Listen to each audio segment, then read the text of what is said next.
لا الہ الا اللہ لا الہ الا اللہ توحید-sunnah.com لا الہ الا اس ویب سائٹ پر ملاحظہ فرمائیے ممتاز علماء کرام کی تقاریر، درس قرآن و حدیث، اسلامی کتب کا وسیع ذخیرہ، فرقے باطلہ سے مناظرے اور بہت کچھ۔ الا اللہ لا الہ الا اللہ نحمده ونستعينه ونستغفره ونؤمن به ونتوكل عليه ونعوذ بالله من شرور أنفسنا ومن سيئات أعمالنا من يهده الله فلا مضل له ومن يضلل فلا هادي له ونشهد أن لا إله إلا الله وحده لا شريك له ونشهد أن سيدنا ومولانا محمدا عبده ورسوله وصلى الله تعالى عليه وعلى آله وأصحابه وبارك وسلم تسليما كثيرا أما بعد فأعوذ بالله من الشيطان الرجيم بسم الله الرحمن الرحيم أما من طغى وآثر الحياة الدنيا فإن الجحيم هي المأوى وأما من خاف مقام ربه ونهى النفس عن الهوى فإن الجنة هي المأوى صدق الله العظيم سبحانك لا علم لنا إلا ما علمتنا إنك أنت العليم الحكيم سبحانك لا علم لنا إلا ما علمتنا إنك أنت العليم الحكيم سبحانك لا علم لنا إلا ما علمتنا إنك أنت العليم الحكيم رب اشرح لي صدري ويسر لي أمري واحلل عقدة من لساني يفقهوا قولي رب زدني علما۔ میرے محترم بھائیوں، معزز بزرگوں،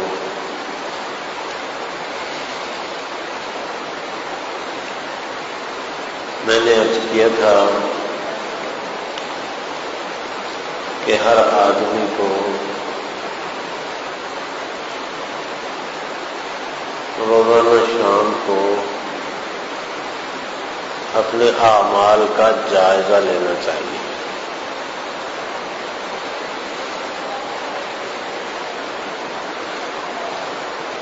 حساب و کتاب کرنا چاہیے روزمرہ زندگی کا کہ آج میں نے کتنا اچھے کام کیے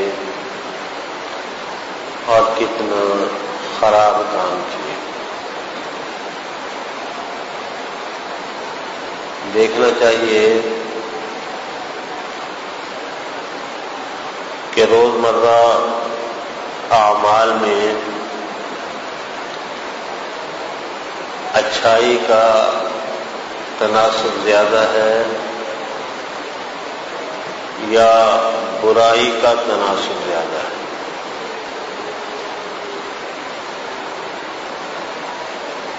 اگر تو اچھائی کا تناسب زیادہ ہے تو انشاءاللہ روزانہ بھی اگر ایک نیکی گناہوں سے بڑھتی رہی،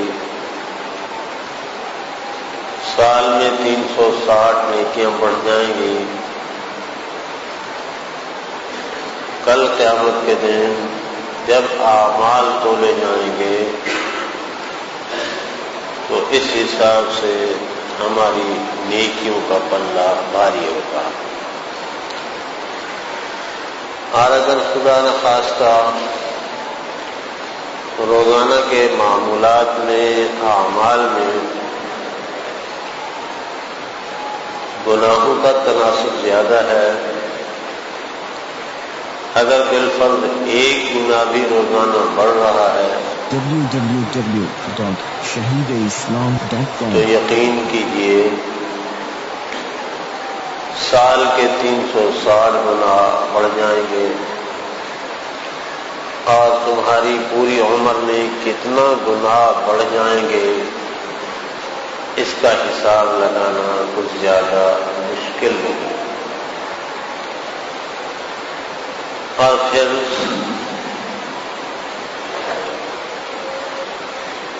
اس کا اندازہ لگانا بھی کچھ زیادہ مشکل نہیں ہے کہ قیامت کے دن ہمارا شمار کن لوگوں میں ہوگا. قرآن کریم میں فرمایا گیا ہے فَأَمَّا مَنْ ثَقُلَتْ مَوَازِينُهُ فَهُوَ فِي عِيشَةٍ رَاضِيَةٍ، جن کے اعمال صالحہ کا پلہ بھاری رہا وہ بڑے مزے میں.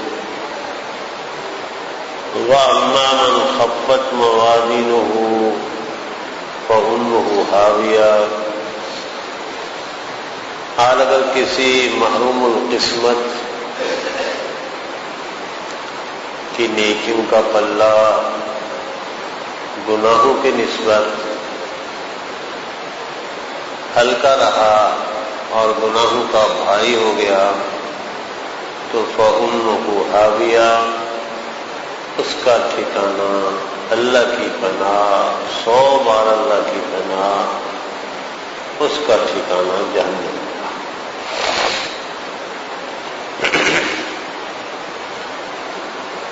آدمی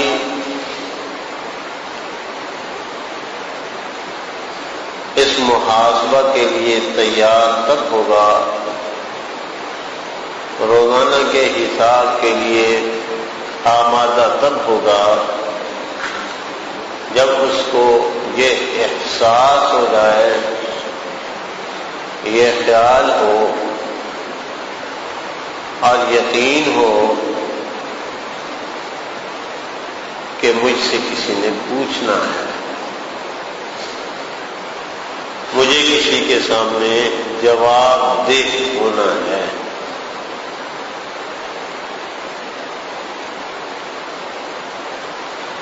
قرآن کریم کی جو آیت میں نے آپ حضرات کے سامنے تلاوت کی ہے،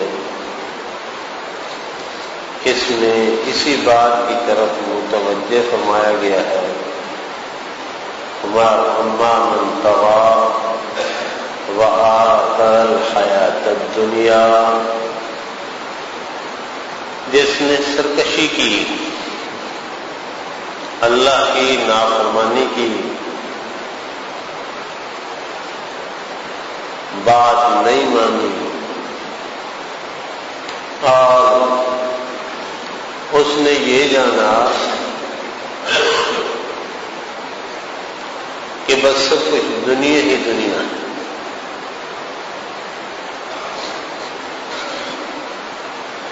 اس نے دنیا کو ترجیح دی، آخرت کی طرف متوجہ نہیں ہوا، اس کو خاطر میں نہیں لایا. فَإِنَّ الْجَحِيمَ هِيَ الْمَأْوَىٰ، سنو ایسے لوگوں کا ٹھکانہ جہنم ہے، جہنم. وَأَمَّا مَنْ خَافَ مَقَامَ رَبِّهِ، اور جس کو یہ احساس ہو گیا، جس کو یہ فکر پیدا ہو گئی، جس نے یہ سوچ لیا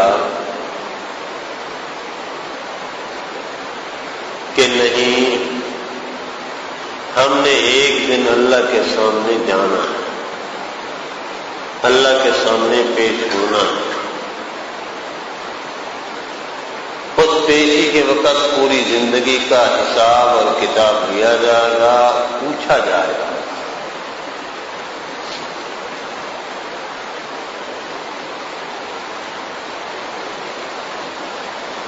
اما من خاف مقام ربی www.shahideislam.com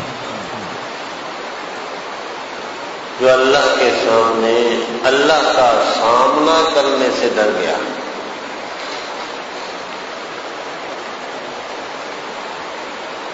لفظی ترجمہ ہے اما من خاف مقام ربی، جو آدمی اپنے رب کے سامنے کھڑے ہونے سے ڈر گیا.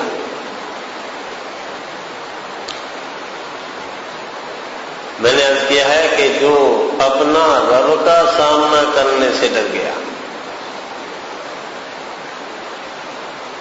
کہ کیسے کروں گا، کیا جواب دوں گا.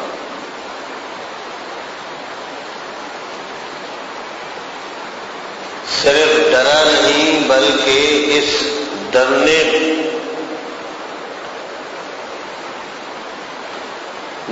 کی وجہ سے ان تمام کاموں سے رک گیا اور اپنے نفس کو روک لیا جس کی بنا پر ذلت و رسوائی ہو سکتی ہے، اللہ کی جانب سے گرفت ہو سکتی ہے. اس لیے فرمایا وَنَهَى النَّفْسَ عَنِ الْهَوَىٰ، اپنے نفس کو اس نے خواہشات کے پیچھے چلنے سے روک لیا.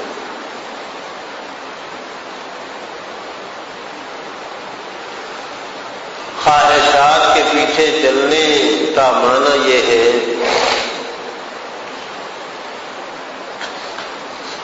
کہ نفس یہ کہتا ہے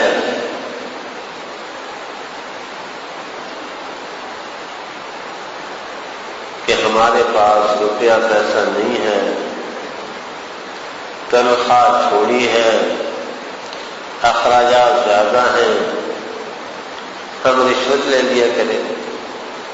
نفس تو کہتا ہے ساری دنیا لیتی ہے، تو لے لے گا تو کون سی قیامت آ جائے.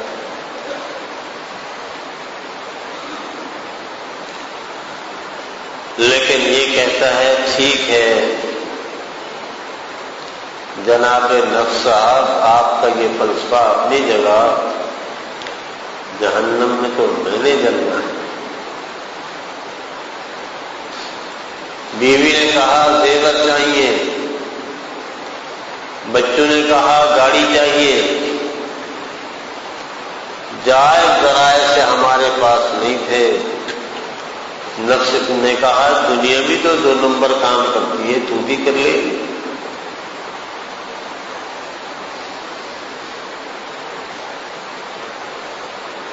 تو نفس کو اس آدمی نے کہا کہ میاں 2 نمبر کام دنیا کرتی ہے، میں بھی کر لوں، جہنم میں تو مجھے جلنا ہوگا، مزے بچے کریں گے. حضرت عمر ابن عبدالعزیز رحمۃ اللہ علیہ عموی خلیفہ ہیں، خلیفہ راشد ہیں. بعض علماء نے ان کو، بلکہ قریب سب علماء نے ان کو 5واں خلیفہ راشد لکھا ہے.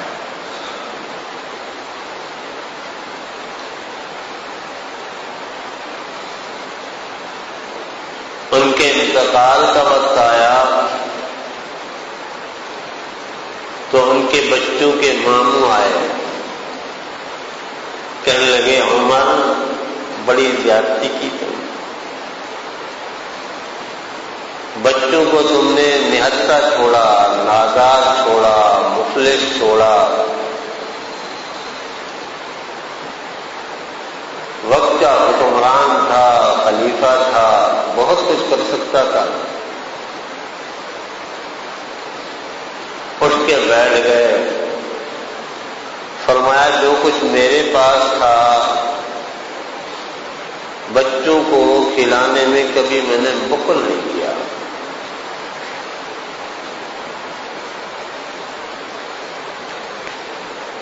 آج جو نہیں تھا خواہ ناجائز طریقوں سے بچوں بچوں کو کھلا کر ان کی دنیا بنا کر اپنی قبر میں نکالی تھی۔ www.shahideislam.com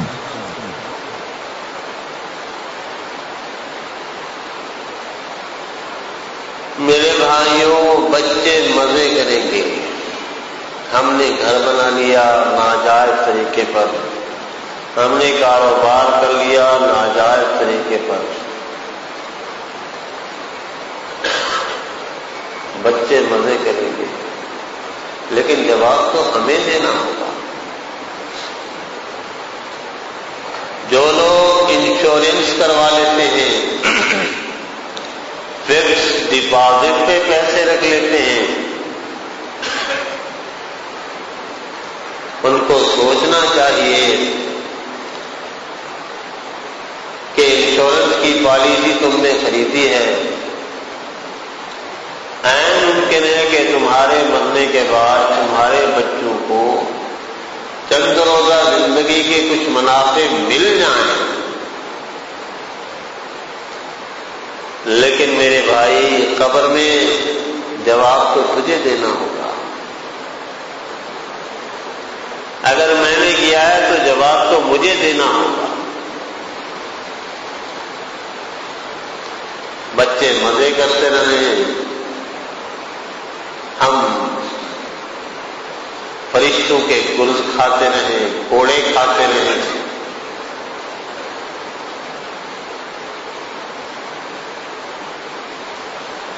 میرے بھائی وہاں تو کوئی آلہ بھی نہیں، ٹیلی فون بھی نہیں، موبائل بھی نہیں، کار بھی نہیں، فیکس بھی نہیں کہ اطلاع دے دے صاحبزادو توبہ کر لو، میرا خیال رکھو، مجھے مار پڑ رہی ہے۔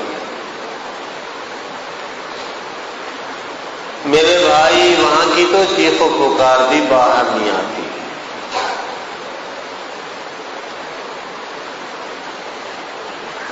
اور پھر ہمارے مرنے کے بعد کسی کو کیا؟ باپ مر گیا، 2-4 دن رو لیں گے،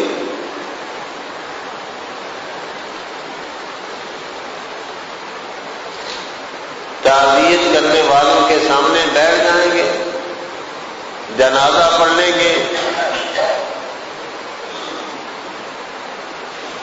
اور کچھ لوگ قرآن خوانی بھی کرا لیں گے، کچھ لوگ چنے بھی پڑھوا لیں گے۔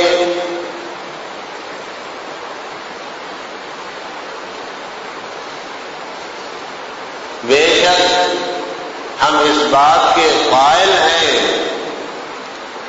کہ مردوں کے لیے ایصال ثواب جائز ہے، مردوں کو اس کا ثواب پہنچتا ہے،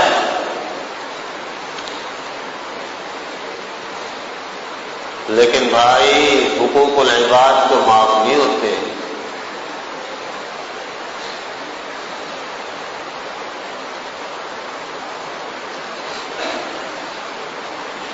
آگ کے ایندھن میں ایک بوتل پانی کی پھینک دی جائے تو اس سے کیا ہوگا؟ ایک طرف ہم نے اپنی بداعمالیوں کی وجہ سے اپنی قبر میں جہنم کی آگ جلا رکھی ہے، دوسری جانب اگر کوئی 2-4 اللہ کے بندے کوئی دعا اور استغفار کرتے ہیں تو پہنچے گا، لیکن ان کی کیا حیثیت ہے؟ تو میں یہ کر رہا تھا کہ وَنَهَى النَّفْسَ عَنِ الْهَوَىٰ، اس کو یہ احساس ہوا کہ بھائی میں نے اللہ کے سامنے جانا ہے، میں نے اللہ کے سامنے پیش ہونا ہے، مجھ سے پوچھ کے ہوگی، مجھ سے زندگی بھر کا حساب و کتاب لیا جائے گا۔ بھائی میں نہیں کر سکتا ایسا۔ جس آدمی کو یہ احساس ہو گیا اور اس احساس کی وجہ سے اس نے گناہوں کو چھوڑ دیا. اللہ فرماتے ہیں اس کو یہ خوشخبری سنا دو فَإِنَّ الْجَنَّةَ هِيَ الْمَأْوَىٰ، اس کا ٹھکانہ جنت میں ہے.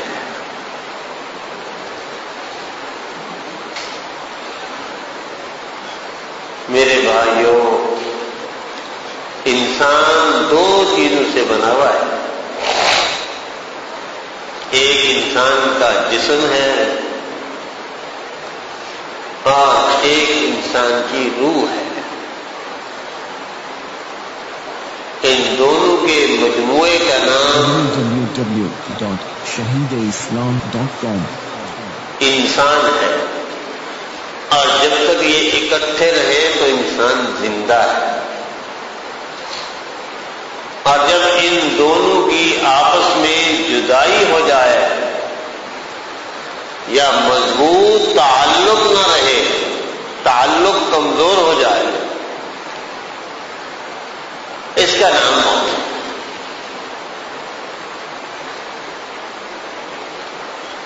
جس وقت انسان کی روح اس کے جسم سے نکل جاتی ہے، اب اس کا جسم گلنا سڑنا شروع ہو جاتا ہے، دنیا ہی نہیں.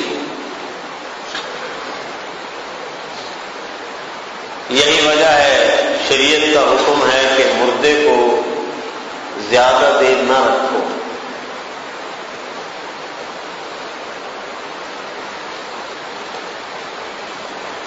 حضور صلی اللہ علیہ وسلم نے حضرت علی رضی اللہ تعالی عنہ کو فرمایا تھا، علی جب جنازہ تیار ہو جائے دیر مت کرو. جب کسی خاتون کا رشتہ مناسب مل جائے دیر نہ کرو. نماز کا وقت آ جائے تو دیر نہ کرو. تدفین میں دیر نہ کرو. صحیح بخاری میں ہے کہ انسان مر جاتا ہے اور نیک صالح ہوتا ہے تو کہتا ہے جلدی کرو، عجلونی عجلونی، جلدی کرو.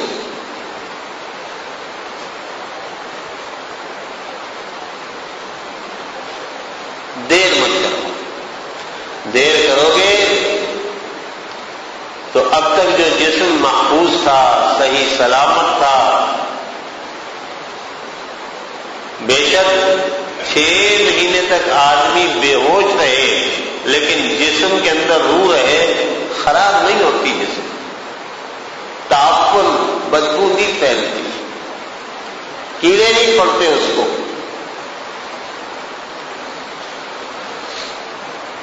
لیکن ادھر روح نکلی نہیں، ادھر تغیرات شروع ہوئے نہیں. یہ بات دوسری ہے کہ اللہ تعالیٰ نے حضرات انبیاء کرام علیہ السلام کے اجساد کو، جسموں کو اس سے مستثنا فرمایا ہے. ان کے جسم متاثر نہیں ہوتے. ان کے جسم جس طرح پہلے دن تھے آج بھی اسی طرح ہیں، قیامت تک اسی طرح رہیں گے.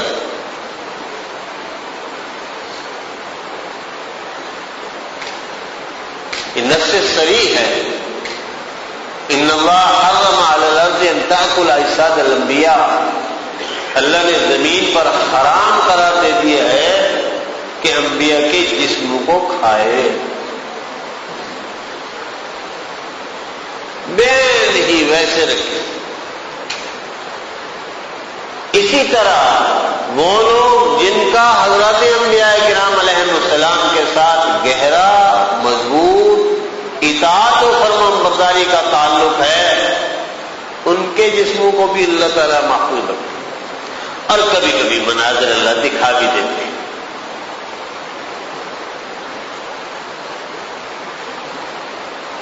حضرت حذیفہ بن یمان رضی اللہ تعالیٰ عنہ اور ان کے دوسرے حضرت عبداللہ یہ سن 1935 میں عراق کے اندر ان کی قبریں ہیں، ان کی قبروں کے پاس پانی آ گیا تھا، اور عراق کے صدر قاضی، صدر مفتی اور خود عراقی بادشاہ کو خواب میں انہوں نے فرمایا ہماری قبروں میں پانی آ گیا، ہمیں نکالو۔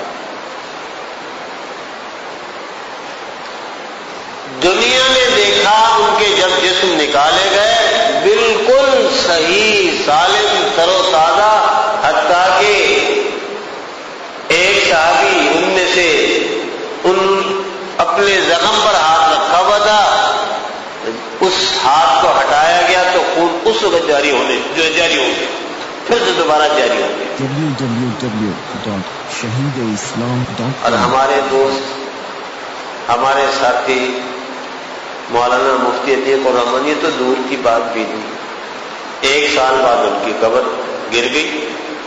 یہ شادمان کے خطیب تھے، ایک دم خوشبو پھیل گئی، قبر درست کرنے لگے تو دیکھنے والوں نے 10 یوں نہیں، 20 یوں نہیں، سینکڑوں لوگوں نے دیکھا کہ جس طرح خون ان کو گولی لگی تھی اور یہاں سے خون جاری تھا، گال سے اس وقت بھی وہ خون جاری تھا، سال بدل گیا۔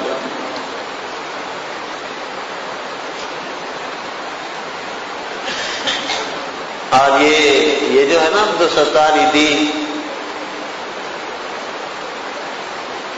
آدمی زیادہ مردے اٹھاتا رہے، دفناتا رہے، بے حس ہو جاتا ہے۔ یہ ڈاکٹر جو ہے نا یہ بھی بے حس ہو جاتے ہیں، ان کو کسی کی موت کا احساس نہیں ہوتا۔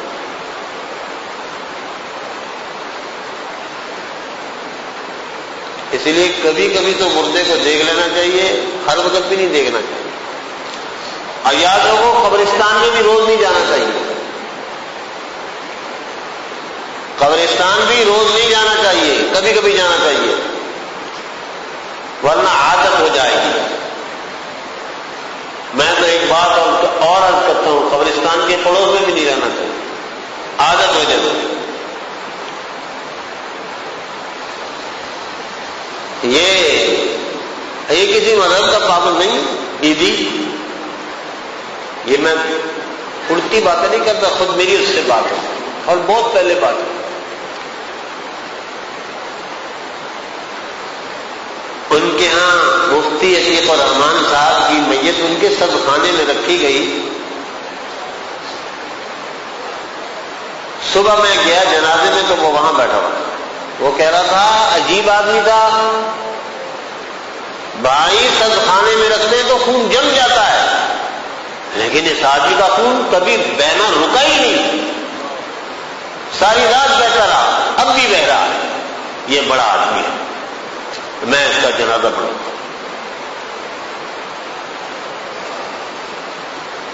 اللہ نے کبھی کبھی مناظر دکھا دیتے۔ تو میں نے عرض کیا کہ جن کا اللہ کے نبی کے ساتھ اطاعت و فرما برداری اور محبت کا تعلق ہوتا ہے، ان کی میتیں بھی محفوظ رہتی ہیں، ان کے جسم بھی محفوظ رہتے ہیں۔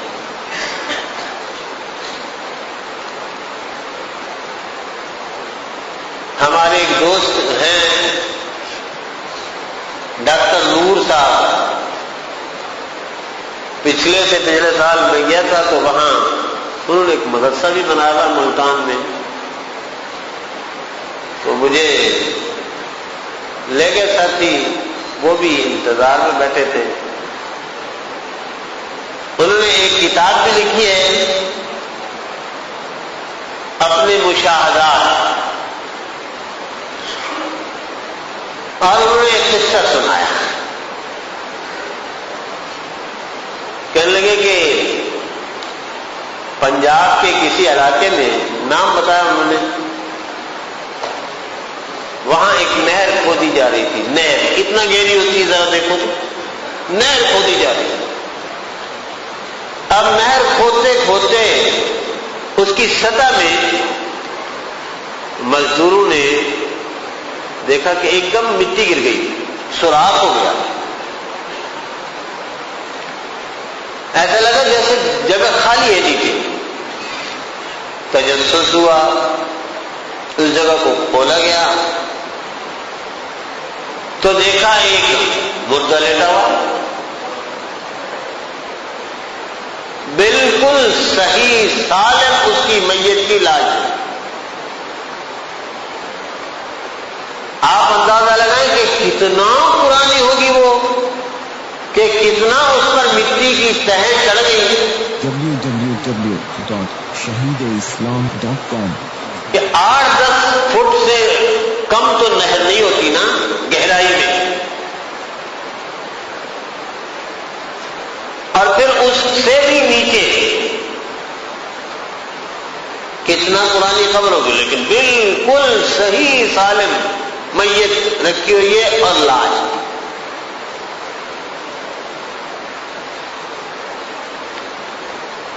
خیر میں دوسری جانب چلا گیا، میں یہ عرض کر رہا تھا کہ ادھر آدمی کی روح نکلی نہیں اور ادھر تغیرات شروع ہوئے نہیں۔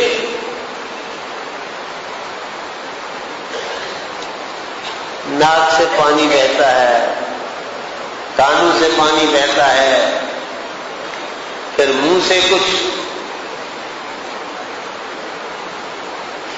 لعاب نکلنے لگتے ہیں، پھر جسم پھولتا ہے، اور پھر اللہ کی پناہ پھر جسم پھٹ جاتا ہے۔ یہی وجہ ہے، مسئلہ ہے، شریعت مطہرہ کا مسئلہ ہے کہ اگر کسی آدمی کو بغیر، کسی مسلمان کو بغیر نماز جنازہ پڑھے دفنا دیا گیا ہے تو 3 دن گزرنے سے پہلے اس کی قبر پر آپ نماز جنازہ پڑھ سکتے ہیں۔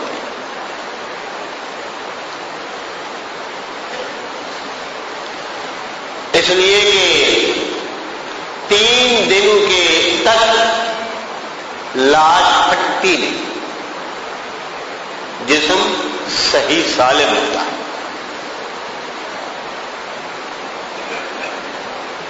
یعنی اتنا متاثر نہیں ہوتا کہ وہ بگڑ جائے۔ 3 دنوں کے بعد وہ جسم اپنی اصلی حالت پر نہیں رہتا، اس لیے اس کو کامل میت نہیں کہا جاتا، اس لیے اس پر جنازہ بھی نہیں۔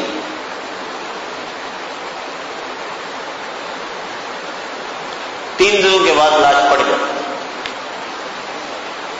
ہمارا یہ جسم جو اس دنیا میں رہتا ہے، اس کا ظہور ہوا اور روح کے ساتھ ہے، کتنا دن اس جسم میں رہنا ہے وہ تو آپ کو معلوم ہے،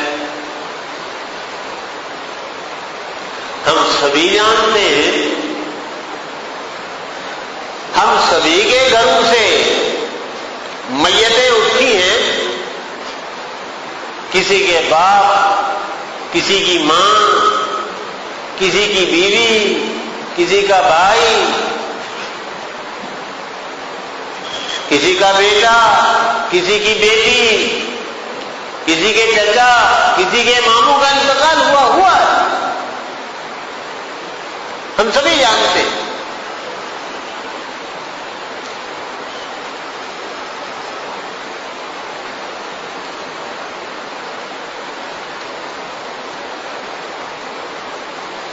آخر جانا کب ہے، کب تک رہیں گے؟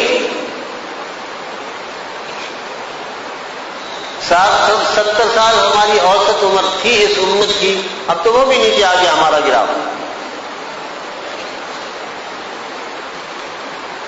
حد 80 سال، چلو 90 سال، چلو میاں 100 سال، آخر جانا۔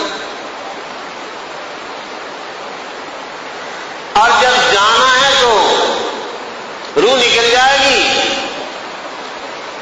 ہمارا یہ میں چلا جائے گا، یہ بگڑ جائے گا۔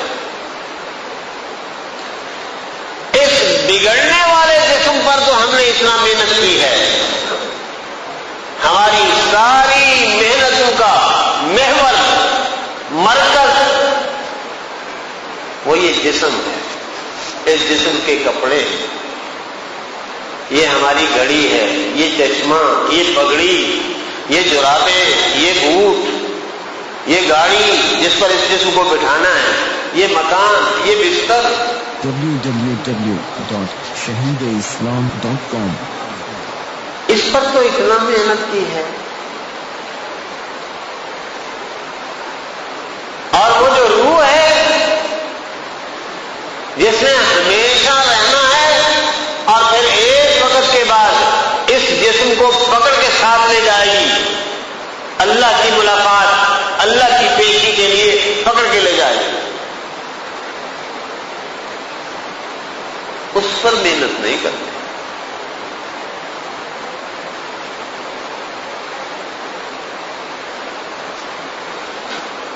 اللہ تعالیٰ نے یہی فرمایا، وَأَمَّا مَنْ خَافَ مَقَامَ رَبِّهِ، جس کو یہ احساس ہو گیا کہ مجھے اللہ کے سامنے کھڑے ہو کے جواب دینا ہے، اور وہ ڈر گیا تمام نافرمانیوں سے، وَنَهَى النَّفْسَ عَنِ الْهَوَىٰ، خواہشات سے رک گیا، جی چاہتا ہے ہمیں کسی نے برا کہا ہم گولی مار دیں، نہیں کہتا کوئی نہیں، گولی میں نے اس کو مار دی، اس کا کیا، یہ تو شہید ہو جائے گا، ٹھکائی تو میری لگے گی، میں نے کسی کو گالی دے دی، میں نے کسی کو برا کہا، اس کا کیا جائے گا، ہماری نیکیاں اس کو مل جائیں گی، وبال تو مجھ پر آئے گا، تباہی تو میری کہ نیکیاں بھی گئیں اور گناہوں کا پلہ بھاری ہو گیا۔ وہ ہر معاملے میں سوچتا ہے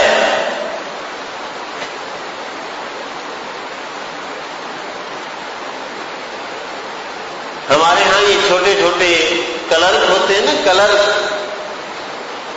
کیشیئر ہوتے ہیں، لاکھوں کا ان کے پاس کیش ہوتا ہے، ایک پیسہ ادھر سے ادھر بیچارہ نہیں کر پاتا،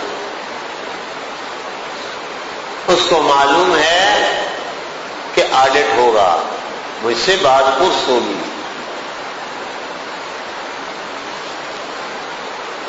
اگر ہمیں اس کلر کی طرح یہ احساس ہو جائے کہ ہمارا آڈیٹر بھی کوئی ہے، ہماری پوری زندگی کا آڈٹ ہوگا، لمحے لمحے کا آڈٹ ہوگا، تو بے اعتدالیاں ختم ہو جائیں، گناہوں سے ہم رک جائیں، نیکیوں کا ہمارا تناسب بڑھ جائے، گناہوں کا تناسب کم ہو جائے۔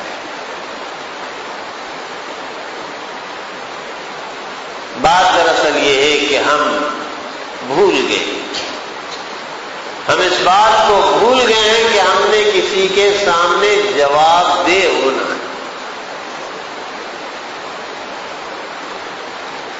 حالانکہ آقا عالم صلی اللہ علیہ وسلم فرماتے ہیں لا تزول قدم عبد حتى يسأل عن 40 او كما قال النبي صلی اللہ علیہ وسلم، انسان کل قیامت کے دن اللہ کے سامنے جب پیش ہوگا، جب تک کہ اس سے 4 سوال نہ کر لیے جائیں اور ان 4 سوالوں کا جواب نہ دے لے گا، ایک قدم آگے نہیں بڑھ سکے گا۔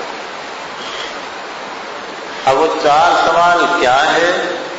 بڑے چھوٹے سے ہیں لیکن بہت طویل ہیں، باقی انشاءاللہ پھر عرض کریں گے۔ اللہ تعالی ہم سب کو کہے سنے پر عمل کرنے کی توفیق عطا فرمائے۔ واخر دعوانا إله إلا الله لا إله إلا الله توحید-sunnah.com إلا الله لا إله إلا اس ویب سائٹ پر ملاحظہ فرمائیے ممتاز علماء کرام کی تقاریر، درس قرآن و حدیث، اسلامی کتب کا وسیع ذخیرہ، فرقے باطلہ سے مناظرے اور بہت کچھ إلا الله